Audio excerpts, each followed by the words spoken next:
Good morning, everyone. I am so happy to talk to you today about our session on goals and networking. So as you begin this session, I want you to look at what's on your screen and reflect on this question and think about how you would respond to these questions.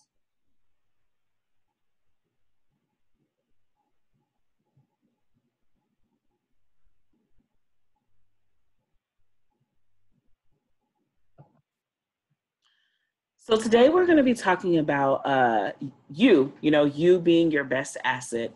And when we talk about that and we think about what that means, we're going to be centering it around these two things: setting goals for yourself and making connections. My name is Tamara Brown. I am the principal of Partnership People, a consulting organization that helps nonprofits and other organizations think about capacity building work that they need within their organizations.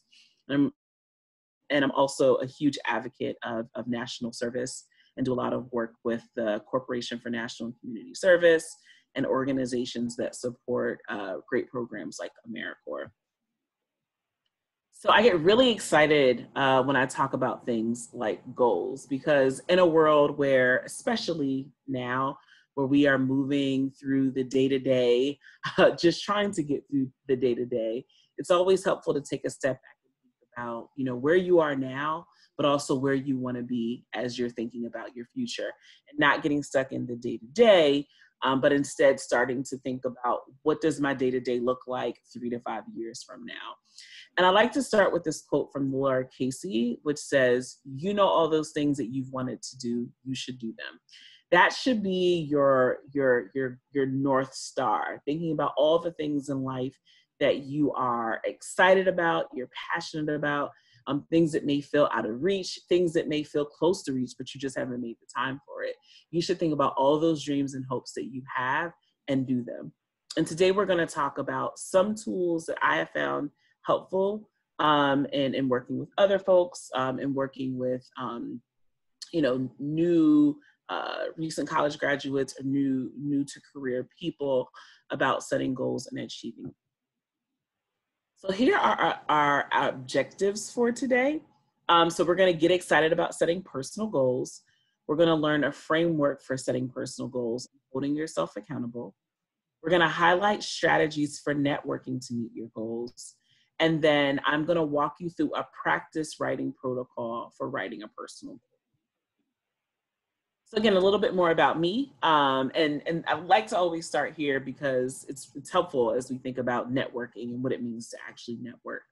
And the actual action of listening to people talk about themselves so that you can learn, what the connections are to activate those relationships, which is something that I'll talk about a little bit later.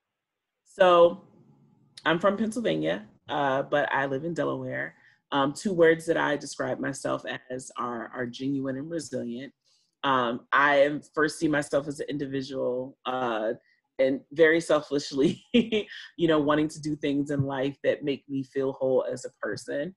And then the other identities that I wear are that I'm a mother, I'm a wife, and I'm a friend. And probably can add so many other things to that, like a daughter or et cetera. But those are the roles that I feel like I play every day. I am a flaky runner. I love being outdoors. I used to love running long half marathons. But I do like to do other fun things. So I've been on game shows. I describe myself, though, as still kind of basic. I like very simple things in life, and most of the time it's no frills. So I always joke to say that, like, even though I like to do these exciting things, I still consider myself very basic. I think the other thing that I'll just highlight is service is really important to me. So I've spent my career, and here it says 13 years, actually more than that. I spent my career solely dedicated to education, doing community work, in philanthropy. So those are sort of the three work targets that make me feel whole in terms of my career. So what I just demonstrated for you is very long, way of talking about myself. But oftentimes, when you are meeting people for the first time, they're going to be talking about these things, right? Like who they are, usually it's where you work, where you live, things like that. So I think there's two things that I want to demonstrate here. One, these are opportunities, especially when you're thinking about like your personal advancement, to hear from someone and make connections to the little things that you're hearing in their story that connect to your story. So for example, you all are all members of AmeriCorps, obviously very committed to service. So if you hear someone who, is also in the industry or who has worked with the corporation or is connected to service, you may think like, maybe me and her should connect, because not only are we connected to service, we have something else in common, like we both live in Delaware. So it's one thing, being able to actively listen. And then the other thing I like to highlight is that the other flip side of that is like, sometimes you meet people and conversations are really awkward, right? So it's, what do you say? Like, what are some of the things? And I like to be very detailed here because I wanted to show that there are also questions that you can ask people about themselves that get them to talk deeper about who they are. So for example, what are some of the activities that you like to do outside of work? What is your favorite food? If you were to describe yourself in 1 or 2 words, or describe what you do in 1 or 2 words, what are those things? So I wanted to give you these as examples of ways to think about networking, and we'll connect back to this later in the session. So let's go back to why it's important to set personal goals. So firstly, personal goals are for you. You do very hard work, right? Like you get up every day, you show up for yourself, you show up for people that you care about, you show up for work. And so you owe it to yourself to think about, what is it that what is it that I need to be doing, or what is the time that I need to take to think about the things that move me as a person. And so personal goals are very simple. They propel you forward. So if there's something that you want to do in the future, they help you think about the future.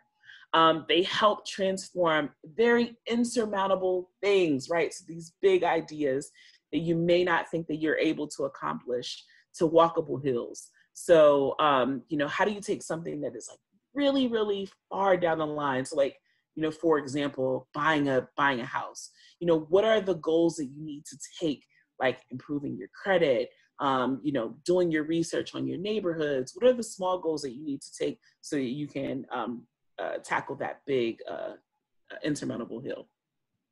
They help you believe in yourself. So they help restore, the belief that, you can do things that you did not think that you may be able or may not be able to do. They hold you accountable, and they help you uncover what you really want in life. This is really, I like to, when I talk about these things, I like to give some examples of, what this like looks like in real life, because without that, like, it's just words, right? So I wanted to share the story on like why this became a passion for me.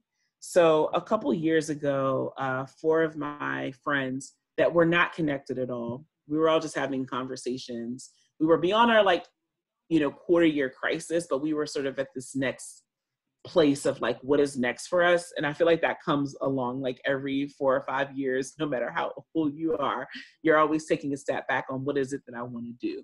So in all these conversations, I was like, it would be really great if we just like got together as a group of friends and just like talked about what it is that we wanted to do. So I had one friend who was like, wanted to go to DC. Like that had been in her plan.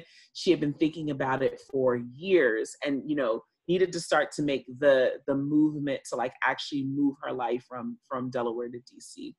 I had another friend who had been working in corporate for a long time and had gained some skills in marketing, really was not excited about corporate and wanted to launch her own business. And specifically, she wanted to launch her own plus size consignment shop because she felt that there was a need in the market. I had one friend who wanted to advance her career in a male-dominated industry. So she is in sciences and technology, and she was really thinking about, how does she advance her career when there's not a lot of, in her company, there was not a lot of gender representation. And then I had another friend who just really wanted to think about like, what are multiple sources of income? How can she think about like her current job, but like also, like generating other, sorts of income. So we all came together and I researched, like, what is a framework that we can use to start to actually put these things in action. And that was sort of the genesis of how the session became about. So the good news here is that in a year, 4 women, we dreamed our goals, we set them, and we accomplished them. So all of these things were done within a year. All these things that felt like big things that, may take years to come. Once we actually put our mind to it and got serious about planning, we were able to do all this within a year. So now, I know you guys are watching this on YouTube, so this is just for you. We're not going to turn and talk. But now I want you to go back to the question that I asked you earlier, which is reflecting on your AmeriCorps experience. As the service year wraps up, what is one personal goal that you hope to achieve? And what do you think it will take for you to get started? So take about 30 seconds to just reflect on that question. If you're listening to this and you have a piece of paper in front of you, take some notes. Seeing things on paper or typing them is a very good visual indicator to help you stay accountable. So take about 30 seconds to think about this question.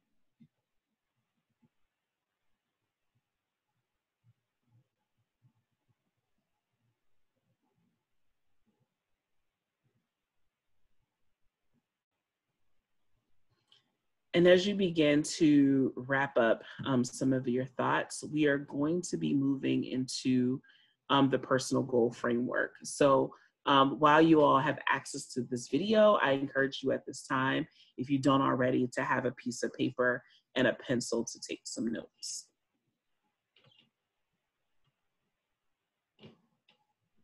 All right.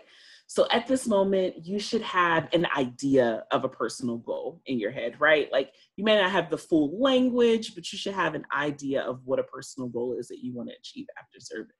So let's talk about the personal goal framework that that I found helpful and that I've talked about for years, and I've used this in my personal life to accomplish. So what does this look like? Let's break it down into 3 very basic areas: imagine, plan, and execute. So we are going to spend our time talking about all 3 of these areas and what it looks like. But what you can see on the screen are some guiding questions that you should be thinking about in each phase of this work. So take some notes as you look at this, come back to bookmark this part of the presentation so you know exactly where these questions are, but we're gonna talk about all of these in a little bit more detail. So the first part is imagine. So if I go back a slide, imagining is really, it's all about you, right? This is your brainstorming process. This is how you think about, taking the time. So here's a very strategic tactic that I do for myself. Now, remember, I have all these hats that I wear, right? And if you ask anyone about, a typical conversation of like how they're doing or what's going on, people always say they're busy. Busy is like the new norm. Everyone's busy. I always say like damn busy, because everyone like relatively thinks that they're busy if you hear them, talk about the things that they have to do. And so what's important is that we're actually blocking off the time to what I call date ourselves. And what that looks like for me means that on every 15th of the month, I actually have 2 hours of time in the beginning of my day. I don't work. I try not to wear any of my other hats. And I try to keep to this time of the day, because if I move it around the day, it may not happen. But I use that time to reflect on my personal and work goals. So I always start with personal, because I feel like, just like I have dedicated time for work, I don't often think about like my personal time, as it relates to work and how many hours I use in a day. So I usually start with personal, because I feel like that's what I neglect the most.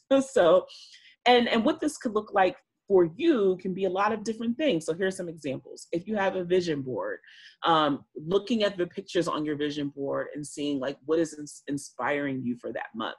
I mentioned Laura Casey earlier in the presentation, but she has these great planning books called Cultivate What Matters, and they're called power sheets, and you very great monthly tool to use to capture like your personal goals, tasks, or whatever. Maybe you're visiting like the AmeriCorps alums website and like looking ahead and seeing some of the resources that are there. Maybe you're thinking about like your core values, what feels important to you as a person. But I encourage you to like rip up the fear. I encourage you to think big and like just imagine what it is that you want to be or what it is that you want to do in the short or the near term. So I like to call that the date yourself period. So I want you to take a moment to think about what are some of the tools that you've used to imagine your personal goals and take note of them. So if you're a person that, has a vision board, or maybe it's something that you want to try, write that down as a resource.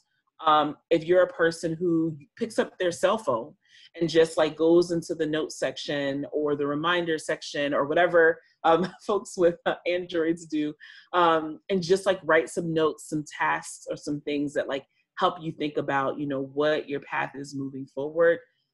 Think about all these tools that you have at your disposal that you either use or that you want to begin using. Now we're going to move to the next part, and that's the planning part. So this part is really important because, it's good to have a great vision and to think big, but if you're not making that time to plan, then you're just sort of stuck in thinking about a vision of what it is that you want to do. And 2 years down the line, 5 years down the line, you may still be stuck at the same place, wishing that you were doing the things that you would have done 2 years ago. Now, I want to pause here because like in this particular moment where we are talking about, we're currently, in a pandemic, and there are other things that are happening in the world that disproportionately affect certain, people in this country. You may or may not feel really defeated at this time. You may feel like goals and like thinking about the future is something that is just not even on your mind because you're trying to get through the day to day. I will say for me personally, I have felt that way very much so in like the last few months. And so you may feel like that, you may not. In times where you are feeling like, you can't even see the future or you're just trying to get through the day to day, it is even more important that you block off the time and the self-care for yourself, to understand what it is that you need, and also to just be thinking about what does it look like to come out of the circumstance. So at some point, time is going to move on, things are going to change, things are going to heal. What does it look like for you on the other side? So I'm always saying like in this moment now is when you need to even be more disciplined about thinking about what it means to plan for your future and plan for your goals ahead. So after that little preview or, sort of speech, let's talk about what that actually looks like. So here's a very simple framework. So one is setting a goal. So I think most of us have probably heard about SMART goals, but those are goals that are specific, measurable, achievable, results focused, and time bound. So set your goal.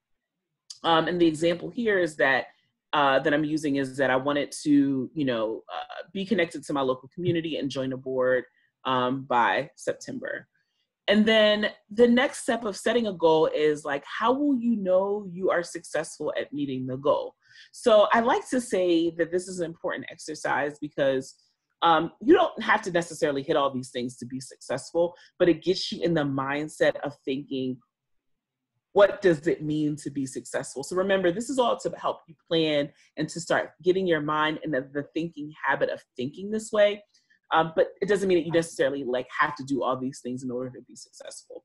So for me, this looks like, I joined the board that fit my passions by my deadline, that I was feeling more connected to Delaware, through my position on the board. So like actually being on a board was helping me feel more connected to the state. And then like also too, through being in the board, like I built 2 new great relationships that I can learn about their work, or like I can use them as mentors or potential, job leads for, future jobs. So once you start thinking about what success for that goal actually looks like, then you start to set like some milestones, right? So this is where like the monthly planning comes into play. So what that could look like is, in February, like actually, when I'm having my time on the 15th, using that time to think about like, what are the things that I'm passionate about? What type of boards would I actually want to sit on? For example, I'm a person who is like admittedly afraid of dogs. Like I probably don't want to be in like on a board that is like, working with dogs because like I'm scared of dogs. So like I wouldn't be able to like feel as connected as I would for something else that was a passion of mine. It looked like me like, taking the time in February to research board openings or like just learning about that process. And learning more about like, what does it mean to have strong board governance, and what do stable like organizations look like, so that I know that I'm joining, but they also feel stable, because like for me being on a board that was stable was really important. So again, set a goal. Then we start thinking about like, what would it mean to actually be successful? And then now I'm setting like milestones and benchmarks. Now to this yellow portion, I like to call this you dated yourself. So you imagine, right? Like you imagine all the things that were important to you. Now, when you get to the planning period, it's time for you to date someone else. So one of the great things about having goals is that you don't have to go at it alone, right? You currently, if you're listening to this, you are already part of an amazing group of folks that are your AmeriCorps alum, and other AmeriCorps folks that are and other organizations, folks that have served with you this year across the country, folks that have served, one of the over 1 million people that have served in AmeriCorps over the course of time. So you have resources at your disposal, and not just like the resources of AmeriCorps. Think about folks in your family, think about your friends, all these things. So when you're thinking about your goals, you also want to think about what are the resources, who are the people that I can connect with to learn more about what it is that I'm trying to accomplish. So in this example, I didn't really know, I knew about nonprofit boards because I've had worked on nonprofits. I've worked for nonprofits for a good portion of my life, but I did not know how to actually get on a board and like what that process looked like. So what I did was like, I remembered from one of my master's classes having a professor who was a leader in the nonprofit space, did like a lot of fundraising, worked with a lot of nonprofit, actually like led a nonprofit. And so like I knew that that was a person that I could reach out to learn more about the process to become a member of the board. So that in essence was networking, right?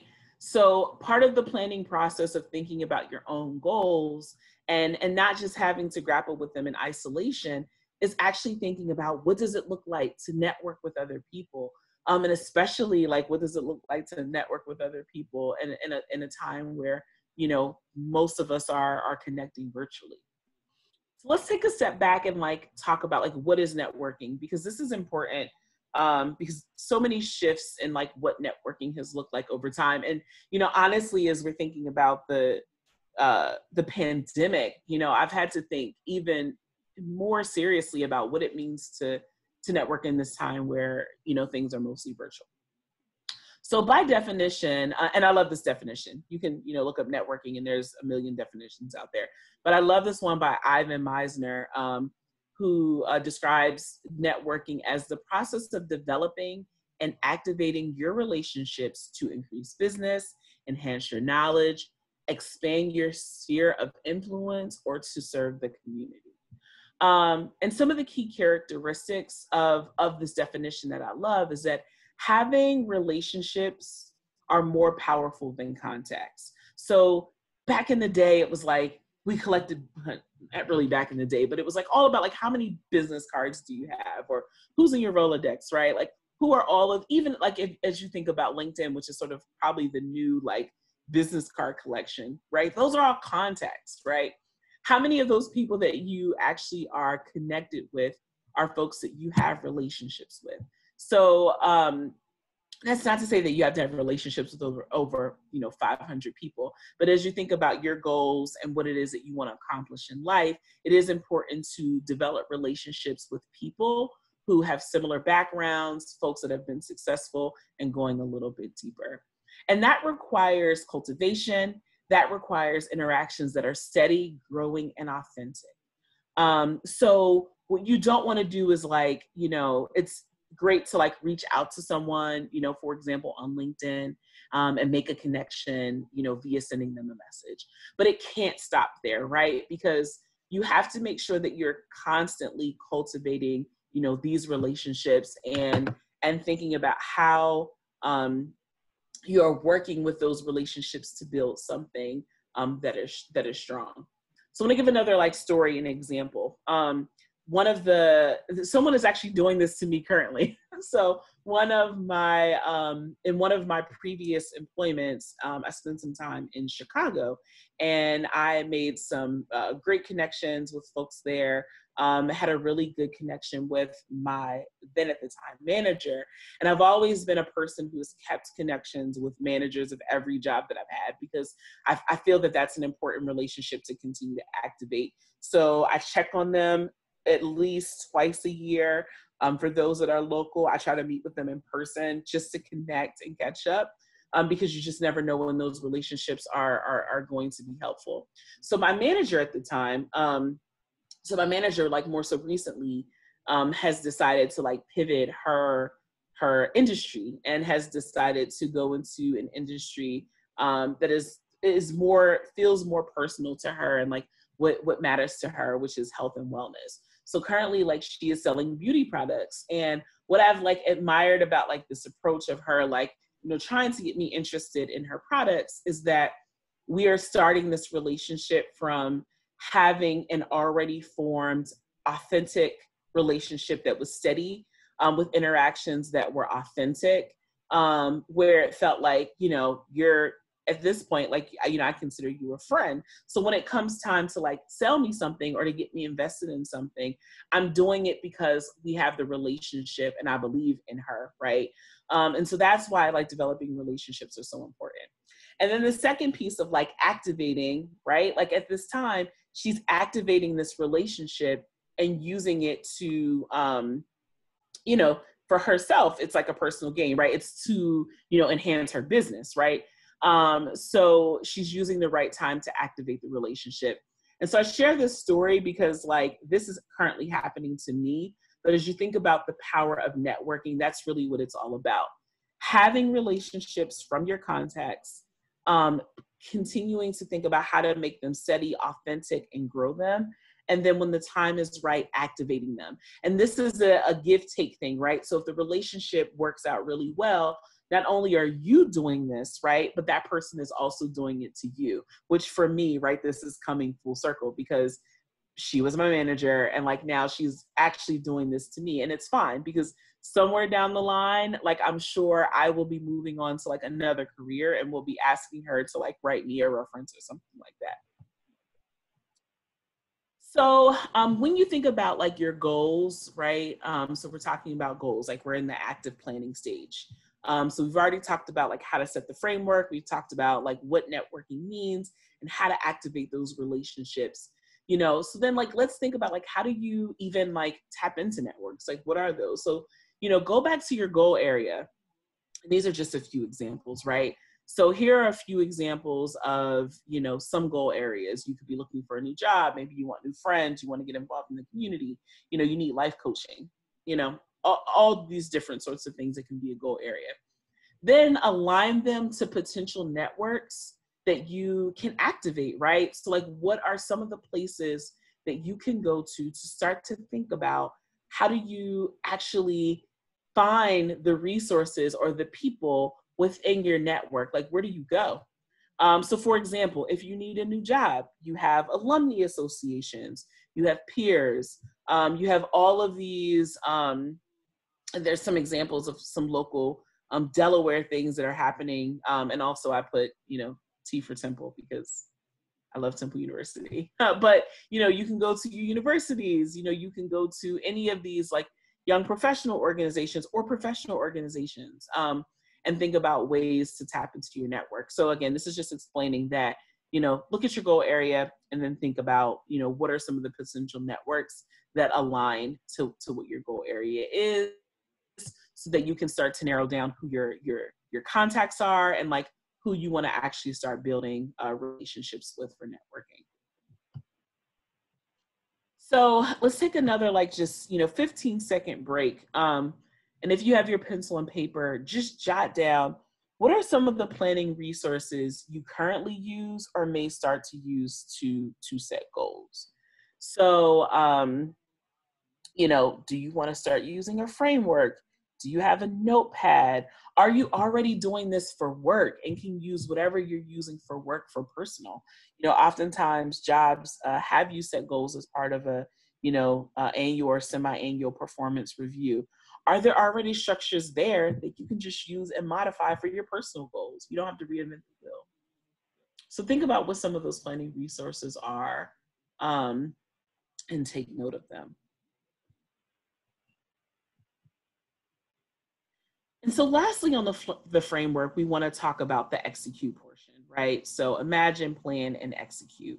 So this is the active stage of, once you've created those milestones, what are the things that you're thinking about monthly to actually execute on these, small goals or big goals to make sure that they are happening in your. So again, this is a protocol that I use monthly, on my 15th. I call it my sort of treat yourself. So this is sort of my time to think about what are the goals I'm focused on? What are this month's milestones and benchmarks? So we talked about that.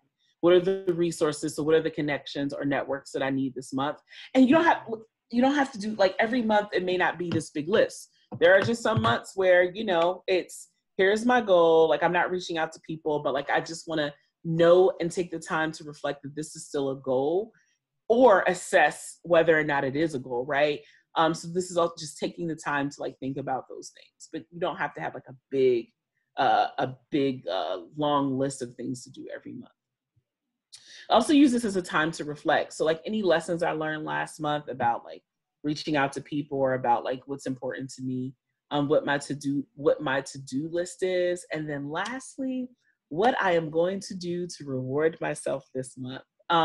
So as you think about, again, yourself and the things that you want to do, it's also important to celebrate big and small things. So I know particularly in this pandemic, I have felt all the things I would typically do to reward myself have they're just not made available to me. So can't really go to the gym as consistently, or go to some places because they were closed down. I mean, things are starting to open up now, which is great. But I still felt like I needed to make that time to reward myself. So what I decided to do is get really invested in all of the Delaware parks. I've been in many of them before, but it was what are some new secret locations of places that I can find that are aesthetically pleasing, so that I can take a walk and it feels different. And I found a hidden garden off of 52. It was amazing to think about just all the things that I could think about if thought about rewarding myself even in a pandemic. That could be reading a book. It could be purchasing something for yourself. So once you do the hard work of, refocusing on, who you are, imagining your goals, make sure monthly you're carving out some time to treat yourself. Okay. So again, here's the framework. At this portion, if we were in person, we would be actually taking the time to practice writing out a goal. But I do want you to do this if you're listening to this recording. So here are the 3 areas. I'm giving you a prompt. So what is something that you want to learn during the pandemic? So what I want you to be thinking about for the next minute, and also for homework, because we're not going to be able to get to all of this, is write it out. Set one goal for the day, right? What is it that you want to learn? Determine what success would look like. I'm not gonna have you create milestones or a target date for completion, though. If you are listening at this at home, you can definitely do this. and then identify your resources. So take about a minute and think about something you want to learn during the pandemic, and let's start to jot down words for goal that are smart.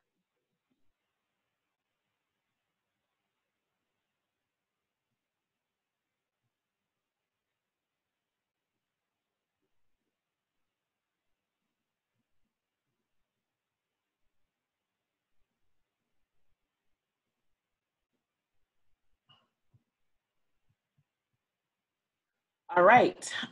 So let me just go back. So I shared this framework. I think it's important. I'm actually going to go back before I close out to go to the full framework so you all can see it. So want to just go back here again that before we wrap up, if there's one thing that I want you to know that is like really important, and one thing that I want you to leave with today is making sure that you are thinking about yourself as an individual, thinking about the things that you need because you deserve it, and you work hard for it.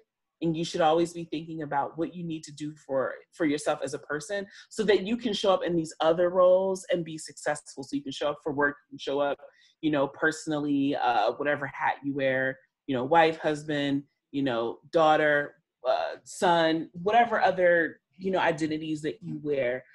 So you can show up and be successful in those relationships because you first done the work for yourself. So I want you to walk away with that. And also I want you to walk away knowing that it doesn't have to be a difficult process. What is most important is that you are carving out the time to do it. So you are making time for it monthly, and that you're thinking about a very simple framework that guides you through this exercise monthly. So thank you so much for your time. If you're interested in connecting with me, you can find me on LinkedIn. And I always like to leave with this African proverb: if you want to go fast, go alone. If you want to go far, go with others. I hope you enjoyed this session on networking and setting goals.